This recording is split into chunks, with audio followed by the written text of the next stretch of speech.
terima kasih kepada Kiai Haji Imaduddin Al-Bantani. Hari ini saya lega sekali. Setelah puluhan tahun saya menunggu bahwa Habib Rizik bersama Abdurrahman Wahid berbeda. Dan hari ini saya lega, saya pendukung Abdurrahman Wahid, ternyata Habib Rizik hilang. Yang kedua yang duduk di sini, Kiai Imad, Muhibbin Habib Lutfi semua. Belum tentu. Nanti dulu, jangan dulu jawab.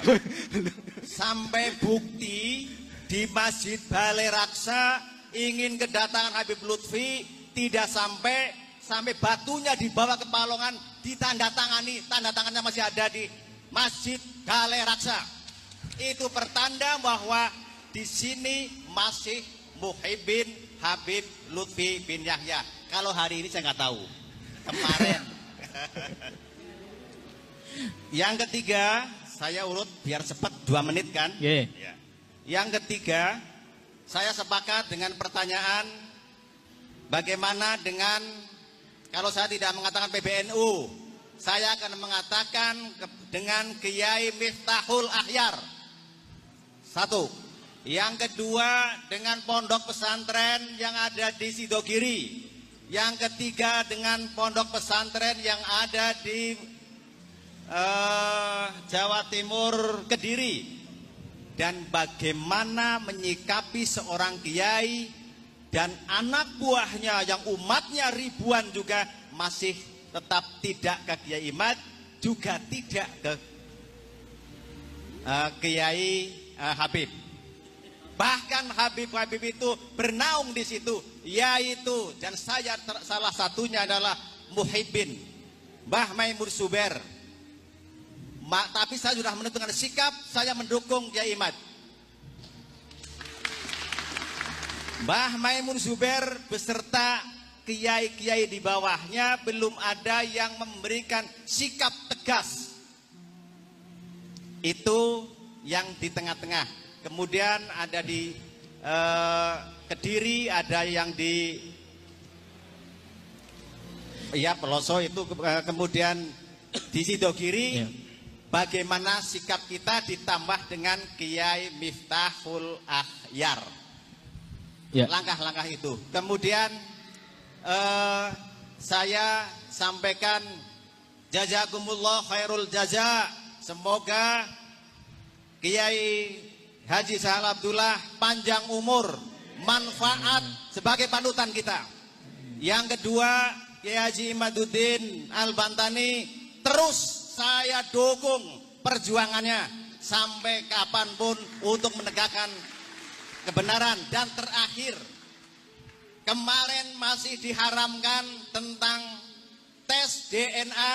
Hari ini saya terjawab walaupun baru sedikit oleh pembahasan Kiai Sahal Abdullah tadi pada waktu tentang menerangkan salah satu sirnya Allah adalah tes DNA. Saya menyimpulkan seperti itu. Maka saya bangga hari ini ada sedikit terjawab tentang yang mengharamkan tes DNA. Wallahu muwaffiq ila aqwamit thoriq. Assalamualaikum warahmatullahi wabarakatuh. Waalaikumsalam warahmatullahi wabarakatuh. Terima kasih. Ini sesi pertama ya. Saya tangkap dari beberapa yang telah disampaikan oleh para kiai, para bapak semua tadi. Itu ada yang curhat, ada yang testimoni, dan ada yang bertanya. Nah, saya catat yang bertanya saja. Yang pertama, ini kepada Kiai Imaduddin, bagaimana supaya bisa bersinergi antara tesis Kiai Imad dengan PBNU. Ini yang pertama. Kemudian yang kedua, ini kayak semacam minta tolong ya, atau perintah. Ya Pak Heri, ini perintah nanti harus nyangoni ya Pak Heri. Ini monggo dekati Kiai Sepuh yang masih di bawah habaib ya, atau belum punya kekuatan. Kemudian yang ketiga ini, bagaimana menyikapi kiai besar atau kiai yang umatnya banyak atau pesantrennya besar tetapi belum berkomentar secara keilmuan, dalam arti masih di bawahnya para habaib. Nah, ini sesi pertama, nggih.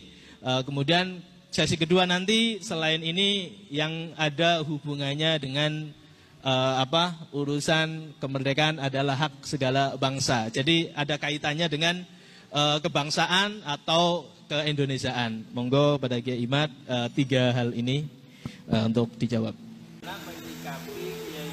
Yang umatnya banyak ini masih belum mendukung secara keilmuan. Jadi masih di bawah Habib. La tahdi man ahbabta walakinallah yahdi mayasha.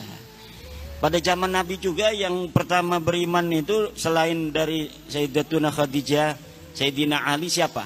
Ammar bin Yasir. Ya kan? Siapa lagi tuh? Sumayyah, kan? Orang-orang ya kelas-kelas kita semua, Bilal bin Rabah. Tapi nanti lama-lama semuanya. Kalau dari atas dulu kurang cantik, tapi kalau dari bawah luar biasa itu. Ya. Nah, saya setuju tentang tadi antara Sayyiduna wa Maulana Abdurrahman Wahid dan Rizik Syihab. Kalau kita ingin tahu bagaimana dia menantang mubahalah kepada Gus Dur dulu, Gus Dur, bawa anakmu, bawa istrimu, ayo kita bermubahalah. Siapa di antara kita yang dapat laknat? Siapa di antara kita yang mati mendapat laknat? Kalau saya dalam kebenaran, maka kau akan mati mendapat laknat. Kalau engkau dalam kebenaran, saya dan keluarga akan mendapat laknat. Mati dalam su'ul khotimah katanya kan. Mati hina dina. Gus Dur udah meninggal apa belum? Gus Dur sudah wafat. Dan dunia menyaksikan Gus Dur wafat dalam keadaan mulia. Gus Dur wafat sebagai seorang presiden yang diiringi sampai liang kuburnya dengan penghormatan paling tinggi dari negara Republik Indonesia, dihadiri oleh presiden dengan iringan la ilaha illallah oleh para santri, ribut antara pas pampres, antara protokol negara dengan protokol santri. Pas pampres pengennya pakai dar, santri ya ilaha illallah, ngacak semuanya, pengen menghormati Gus Dur untuk terakhir kali. Ketika dia sudah ditanam, sudah didafnu, kemudian mulai dari dia itu dikubur, doa-doa suci dari masyarakat untuk dia sampai hari ini tidak pernah berhenti. Ini menunjukkan Gus Dur radhiyallahu anhu wafat dalam kemuliaan. Ketika hidup dia hidup dalam kebenaran, menegakkan kebenaran, dan ketika wafat dia wafat husnul khatimah, wafat dalam keadaan mulia. Sekarang tinggal musuhnya yang mubahalah itu. Kita akan saksikan yang berani bermubahalah dengan Gus Dur itu bagaimana akhir hidupnya. Dan hari ini alamannya sudah mulai nampak. Bagaimana setiap hari dia merendahkan dirinya dengan kehinaan, terus menuju titik nadir kehinaan yang paling hina dina. Terima kasih.